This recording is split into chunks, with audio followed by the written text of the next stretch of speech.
Welcome to the World United. Welcome to the World United. So now we are going to have the panel discussion for this session, and we are going to have the panelists Julia, Paulette, Maria Oliva, and Mary McGovern.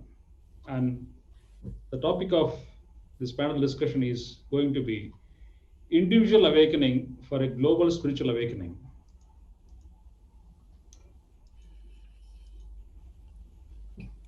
A small topic. Okay. So global spiritual awakening, everyone is talking about across the world, ignoring the roots, as you all have spoken about resilience, grounding, listening, human sexuality. All these things talk about being internalized first on a top priority. So the top priority is individual awakening. Only with the help of individual awakening, the global awakening can be manifested by default. Though we keep on talking about global spiritual awakening, not at the cost of individual awakening and never at the cost of it. So the first panelist, Julia, Paulette, I would like to ask you a question. How do you think this individual awakening has to happen? And what is this individual awakening all about? And how this is going to impact the global spiritual awakening? If it creates any impact, to what degree? Is there anything like a degree of individual spiritual awakening impacting the degree of global spiritual awakening? Is that the degree which matters most, or just awakening is something which is not about any degree at all? Awakening is an awakening. How it is going to impact? Wow, it's such a huge topic. And as I'm listening to you asking this big question, and I'm looking at you on my screen, and what I see and what I feel when I look at you is something to do with, obviously, how you've lived and who you are. And when I was listening this morning to the session before this, I had the same sense about the speakers there.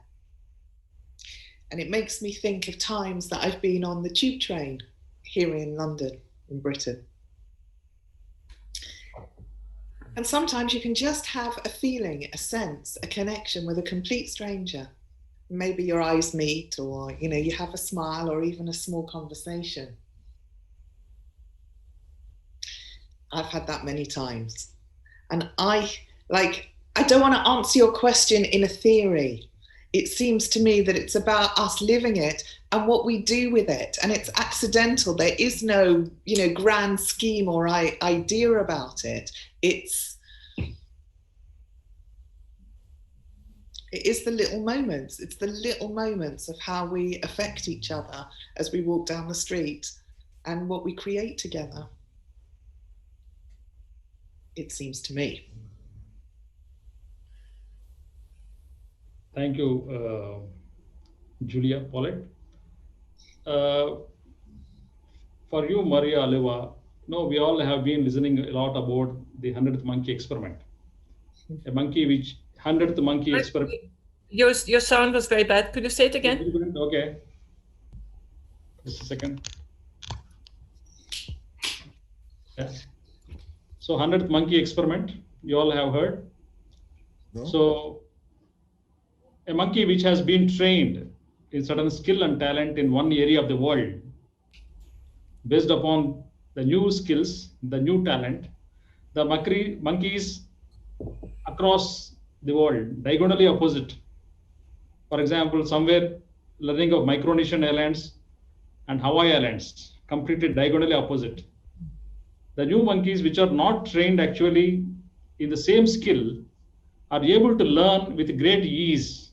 Once a monkey in one area of the world awakens or learns a new skill and talent, the other monkey diagonally opposite is also learning the same skill and talent with great ease. Is this a person who is awakened in one area, for example, somewhere in the Micronesian island gets awakened, Does it affect the people living in Hawaii Islands or Eastern Islands or somewhere in this southern part of South America, close to Argentina somewhere? So do you think awakening of one person in one part of the geographical mass is going to affect the awakening of the people diagonally opposite to the world also get awakened in a very mysterious way? Do you believe in that? Good question. So from my point of view, I would totally say yes, because I think in a certain way we are all connected in the world, you know. So we have one like spiritual something spiritual inside, and whatever you call it, some call it God or whatever religion it is. Okay, so I think we have something very universal, or from the universe, from God, from something religious, spiritual in us. And I think through this we are all connected. And I think you can imagine this like a lawn, and in each lawn there is one flower coming up. And whenever there's this flower coming up, it spreads the seeds. And then maybe next year there are 5 flowers, and again next year there are 10 flowers, and so. And I think it's very, very important. And I do think that okay, it starts with one person. We also have those religious leaders, yeah, who were born in a time maybe where other people were not, or did not think in this way. And then they spread the knowledge, and they spread the consciousness, and then other people were coming and growing also in order to see the same, or to experience the same way life. And so if I understood your question right, I think it always starts with one person, so with one flower growing out of a lawn, and it spreads. And also we are connected through the whole humankind is connected. And also with reference to Julia, I think that whenever you meet somebody, it's not just the gestures you see, the words you hear and all that. Is also, I think our heart emits energy. And so, for example, for me, whenever I enter a room, whenever I meet a person, it's not just what I see, what I hear, it's also what I feel with this person. And you can imagine this like our heart is sending out waves, and the other person also sending out waves. And with some people, they just go good together and they become bigger. Okay, so it's a good connection. And maybe with others, the waves are opposite. Okay, and so I think it's very, very important to also to see people through the heart and feel the people. And I think we all have this, all over the world we have this in common. And this is, for me, it's also the spiritual awakening, that you have like an inner observer, that you observe yourself, the way you feel, the way you think about you and others. And so basically what you asked, yes, to make it true. Yeah, definitely, very Oliva. So here with Mary McGowan, I have a question for you. What is in spiritual awakening for you? What is meant by spiritual awakening? So is it, what is awakening and what is spiritual awakening? And what a person does after getting awakened, what is going to do that? So once a person is awakened, does his physical purpose of life is over? Is it the ultimate aim of taking birth in the physical plane? If it is the ultimate aim, so the person should die after awakening? Good question. For me, spiritual awakening is the same as reaching the ultimate perfect moral standard. Because it's only when you're totally capable of neighborly love in every aspect of your life that you can be truly awakened. And so morality and wisdom, this opening, this access to this ocean of wisdom, are intimately connected. So For me, spiritual development and moral development go hand in hand. And if you get to this stage that where you have this total awakening like Christ had, and others, of course, then your greatest desire is to be of service. How can I help? So, for example, Christ, although he said, "My kingdom is not of this world," like I don't know where he belonged to, but I mean somewhere higher than this. But his function in coming back to a world populated by sphinx beings, half animal, half human, was to be this model of perfect forgiveness. I mean, which one of us can hang from a cross and say, "Father, forgive them, for they know not what they do"? I mean, we can get very upset at the slightest critical remark, or yeah. So to be able to accept life's hardships with total understanding, total forgiveness, and understanding the law of karma, that everything you experience is ultimately the result of something you yourself have sent out at some point. So life is speaking to you through your surroundings. So enlightenment for me is this 100% awareness that life is speaking to me. Life is reflecting my own behavior. Of course, I can know that in theory long before I become totally initiated. Yeah, I think, of course, it doesn't stop. It doesn't stop once you've reached perfection. And Martinus talks about the creation of a total world kingdom of peace on earth.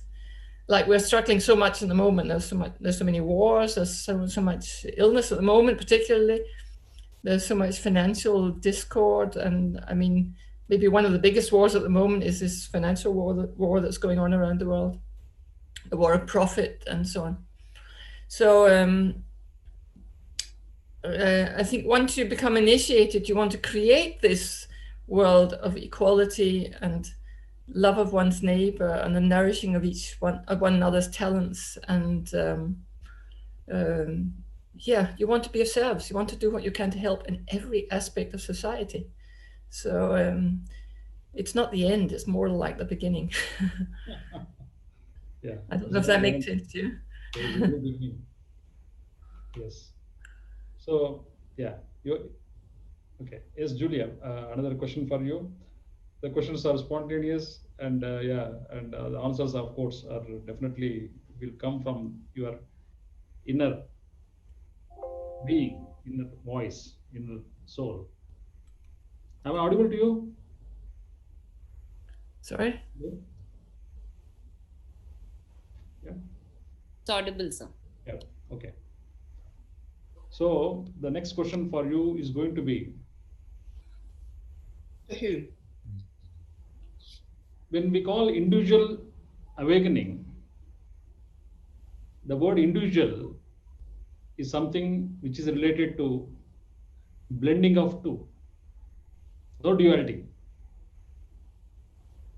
So all the dualities, all the pluralities, all the inner conflicts, all the inner contradictions, all the inner chaos whatsoever need to be dissolved and turn into something called as oneness within. So how do you define this oneness within, and how do you think this oneness can be understood, should be understood by one and all? For me to answer? I got myself confused here, or for Mary? Was that for Julia or for me? Yeah, Julia. Yeah. So how do you understand oneness within, and how do you want people to understand oneness without? Well, first of all, I think that there is no such perfection state. I don't mean that there's no oneness within, but that there can be more internal unity rather than more fragmentation, but it's not necessarily a state of perfection where every opposition and everything has been dissolved. I just don't think there's ever a complete perfection. And when Mary was speaking, I had this image, you know, of the carpet makers, and they used to put a little mistake intentionally into the carpets. Like everything contains flaws, and the flaws is an inherent part of the beauty, I guess, is what I'm trying to say. And our process of working with what is bothering us obviously takes us the next step forward and the next step forward and the next step forward. And I don't necessarily think or feel or believe that there is an end point. Like, we can keep changing. And you were asking about a definition of internal unity, and I can only speak from my own experience of there being more space, more quiet, more peacefulness, more easiness, more fun, more simplicity, more love, without it being a concept, but it being a kindness, right? Yeah. And sorry, what were you going to say? More of everything that is good. Yeah. And it's yummy, right? It's yummy and it feels good. And when we come into contact with other people who've got it, it's delicious and it's yummy, and we want to hang around with other people who've got it. And it wakes up in us when we see other people who've got it. It wakes up in us, oh, I'd like a bit more of what they've got. You know, I can see that or I can feel, or I can sense that they've got something. I'd like a bit more of that, you know? Yeah, okay. And then there's another piece about then we can hold more and take more responsibility and have more integrity, obviously, when we're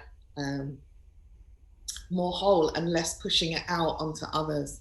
So yeah, it's beautiful. Yeah, wonderful, wonderful. So all this fragmented nature of oneself, the fractured nature of one's consciousness need to be understood. All the fragments need to be coalesced. All the fractures that are inside need to be repaired. So all the fragmented and fractured parts of one's consciousness need to be rejuvenated to understand what is oneness. So most of the human beings' consciousness has already been much fragmented, much fractured. So this type of this F factor need to be resolved, and so as to understand the oneness. I just have to add, it's not all. Like, we can also be good enough when we're, you know, okay. Imperfect is also beautiful. Yeah. So Maria, Oliva, so how do you see the awakening, individual awakening related to one's consciousness? Because it all has to be understood that awakening is something related to one's consciousness. So consciousness is something all permeating, all percolating, and all pervading. You know, it is everywhere. So when consciousness is everywhere, how do you see this individual consciousness getting awakened, and how this awakened consciousness of one individual affects the consciousness that is ever pervading and ever permeating? Okay. So I think that consciousness is very, very important. And from my point of view, I think consciousness all over the world is rising and is becoming greater, bigger. And the consciousness, for me, it's very, very crucial, because I know an Native American saying, which is called, and this also relates again to you, Julia, what you just said, is that if you don't have any enemy inside, you don't have an enemy outside. And so I think it's very, very important, as Julia said, that that everybody starts working on his or herself in a peace, in a love, in a consciousness, because then this will transmit in the outside. And if everybody works on the inside, So there won't be any enemies outside. And this is, for me, this is development. So the self-development, which everybody does or can do, and I think is happening at a great scale all across the world, reaches out to the other people. And if everybody does that, so there are no more enemies, and so people grow together and unify more. So I think that the key is really starting with oneself on the inside, expand the consciousness for oneself, and then go to the outside. Wonderful. Wonderful. So, Mary McGowan, let us come to your point of view. Can you listen to me? Yeah. Okay. So, soul doesn't have a gender, right? The consciousness doesn't have a gender. No. Yeah. The body has a gender. Mm. And the mind also has a gender. Must be. Psychological female, psychological male. There are so many males in female body as far as thinking is concerned. There are so many females in male body as far as thinking is concerned, psycho-emotional configuration is concerned. Mm-hmm. So how do you see this gender related to awakening of consciousness? Gender is for physical body, is very clearly only one gender for physical body, generally speaking. But for psycho-emotional state of affairs, it all mix up so many things. And when it comes to soul nature, there is no gender at all. It is all hermaphrodite in nature. It is bisexual. So how do you see this individualized gender factor in the physical body with variables in the psycho-emotional gender configurations leading to genderless soul consciousness? Am I clear? Well, there are a lot of things that would need definition. That what you think soul is and what think consciousness is, and so on. But Martinez operates with 3 sexes or 3 genders: male, female, and human. And this, and he talks about an eternal cycle of life. So we alternate between experiences of darkness and light on a very, very large cosmic scale, and that this division of this of the living being into 2 sexes, while it creates a lot of joy and happiness in life, it also creates jealousy and a lot of suffering. So it's sort of a mechanism for creating darkness, which is where we are at the moment. And don't get me wrong, I mean, there's nothing wrong with relationships between the sexes. But all this jealousy and struggle to become the richest and so on in order to be attractive to the opposite sex, this is one of the things that's creating a lot of darkness. I think these 2 sexes, they have a physical expression, but they also have a mental expression. Like the male aspect is very outgoing. It's very where the feminine is more receptive, and we have both aspects, and I would call those mental aspects.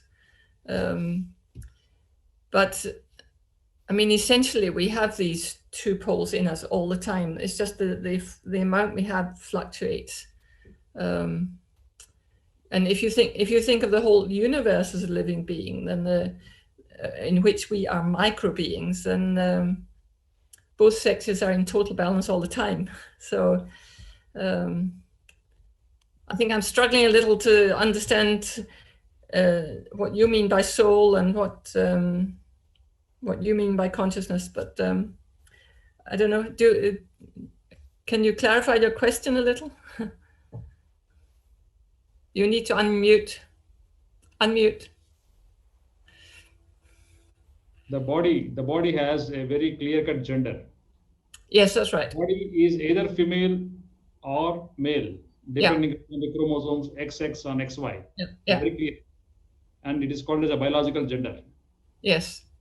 When it comes to psycho-emotional nature of consciousness, the mind nature of consciousness, it is varied, it is mixed. That's right. And this is what.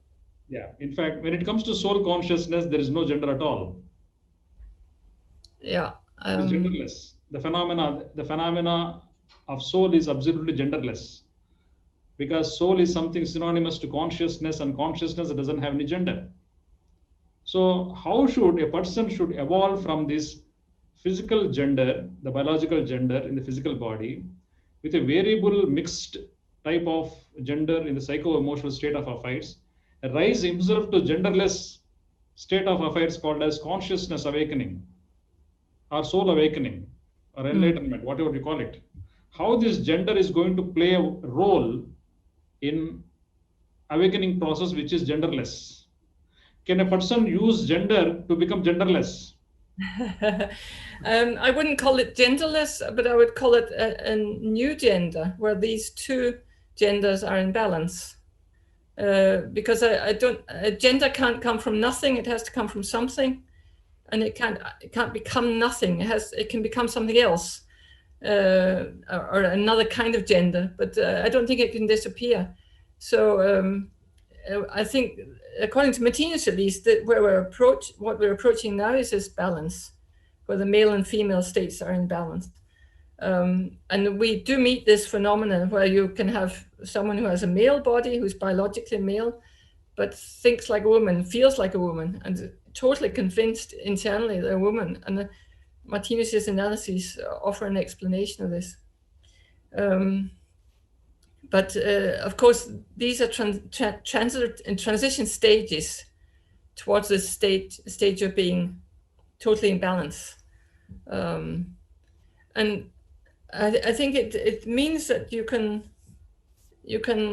increase your range of reactions. Like, you can say, at the moment where we are in life, you can say, well, that's a typical male reaction, or that's a typical female reaction, or a typical female way of looking things, or a typical male.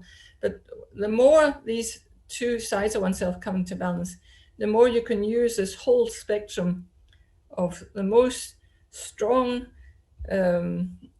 male reactions and the most soft, gentle, receptive female reactions. You can embrace these two aspects of your personality in one. So you can be very, very strong and really act decisively when that's the most loving solution, and you can be really kind and gentle when that's the most loving solution. So I think your watchword as these things come into balance is what's the most loving I can do in this present situation. So that's what this balancing act of these two sexual sides to ourselves implies. But of course, there is a lot of sexual confusion where people have a biological gender, but they feel that they have another kind of gender internally. And I think Martinez's world picture could help people understand their situation. Maybe perhaps in some cases avoid some operations and so on. Who knows? I don't know. He hasn't spoken about that. I don't know if that answers your question, but I think the whole universe as a living being is sexually in balance. It has these two, the outgoing and the receptive aspect. I mean, Martinez describes the sexual principle as something much larger than what we normally think sexuality is. It's a sort of universal principle of giving and receiving. So it's much, much larger than just this tiny bit of life that we normally call sexuality. So it's all reaction, it's all the sending out of energy and all receiving of energy. It's like, if I give you an idea just now, I'm fertilizing you with an idea, and you can become pregnant with that idea for a while. And then if you think it can be used for anything useful, it can create something else in your behavior. If you can't use it, of course, you'll reject it. So the idea is aborted, so to speak. But all our interactions, everything you say to me is a fertilization of my consciousness. So in a very much wider sense than all interaction is a sexual process, but not in what we normally call sexuality. But it is this process of giving and receiving and this mutual fertilization of ideas and so on. So I don't know if that answers your question. Thank you, Mary McGowan. Thanks a lot. As you told, the whole universe is suffering from sexual imbalance. The whole universe is suffering from that. Mm. So at an individual level, at a global level, there is a lot of disparity. There is a lot of imbalance between this masculine and feminine consciousness. Mm. So it is the balance and harmony and intelligence between these two seemingly opposite array of consciousness that need to be coalesced, that need to be united. So maybe the union of the female and the male components of oneself is very much required for individual and global spiritual awakening. So the feminine and the masculine forces within oneself definitely need to be united so as to become a total being or a wholesome being or a complete being or an awakened being, whatever you call it. Yeah. So as Maria Oliva told and Julia Paulette also told. So it is a union of all that is inside which is broken that has to be united so that the entire world can be united. That is actually our purpose and aim and objective of this entire activity of the Parliament. So consciousness that is united within will unite the consciousness without. So oneness within will definitely bring the oneness without. So that is the main purpose of this event, World Parliament on Spirituality, bringing all different dimensions together from different backdrops, from different aspects of spirituality, and finding out the sameness, finding out the togetherness, finding out the oneness, ultimately to understand and raise to one singular truth that we are all one. So that is the aim and objective of this event. So with this, we'll close this session, panel discussion 2, and the track 1 of day 1 of the World Parliament on Spirituality Europe chapter on this track is going to be closed. And for all the viewers, tomorrow, same time, 9 a.m. Central European time, we are going to meet again with different speakers, different panel discussions, and we'll rock. Thank you very much, Pauline. Thank you very much, Maria. Thank you very much, Mary McGowan. Thank you very much, Jacqueline, Samyukta, and all the people who joined here, and also all the viewers of the world. And here with this a small musical break. Yeah. Thank you very much. Thank you. Thank you. Thank you very much. Thank you. Thank Pleasure. you. Thank you so much, everyone.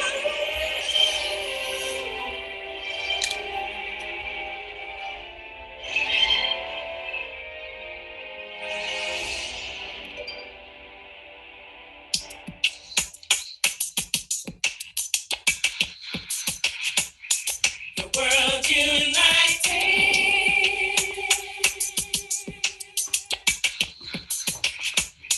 The world united.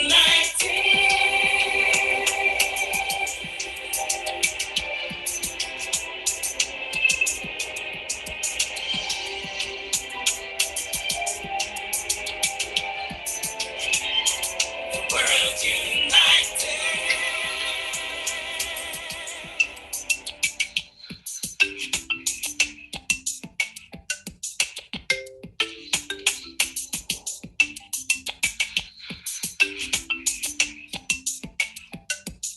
Earth is one, truth is one.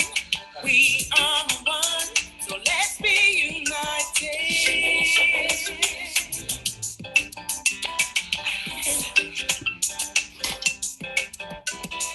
Earth is one, truth is one. We are one, so let's be united.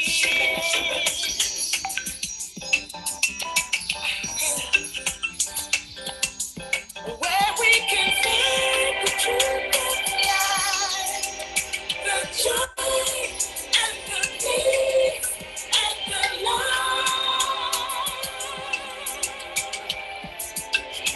In the universe,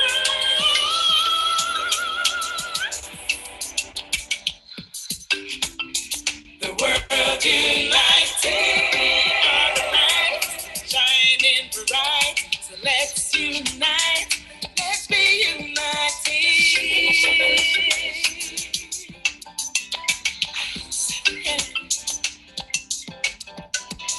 We are the light shining bright, so let's unite.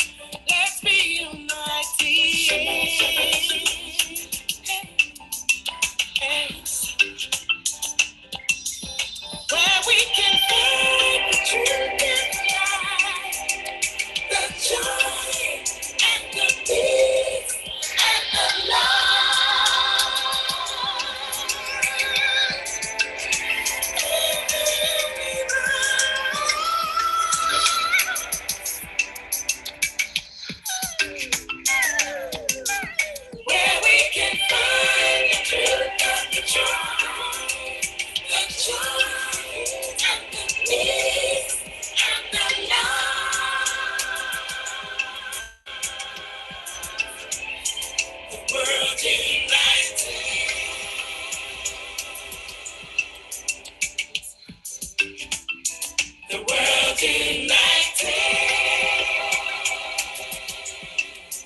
Thank you all viewers. Thanks all the speakers. Thanks all the volunteers, all the backend team, everyone. So we are made a new beginning in the second part of the series of the World Parliament on Spirituality. We are in the Europe chapter on day 1, track 1. So tomorrow same time, 9 a.m. Central European time, we are all going to join again. And wherever you are, open your laptop, open your mobile, and stay tuned. Join us, participate in this beautiful unity consciousness movement that is going to happen, in fact happening through all our magnificent speakers. Europe has already participating from 34 countries of 51. So we are also looking forward to remaining 17 countries. Maybe in the coming 4 days, around 10 more people are going to join us. So this will make us complete to have one speaker at least from each nation of the Europe chapter. Europe is very, very important for the history of spirituality that this geographical mass has been holding. Thank you very much. Tomorrow at the same time we're going to meet up. Thank you very much.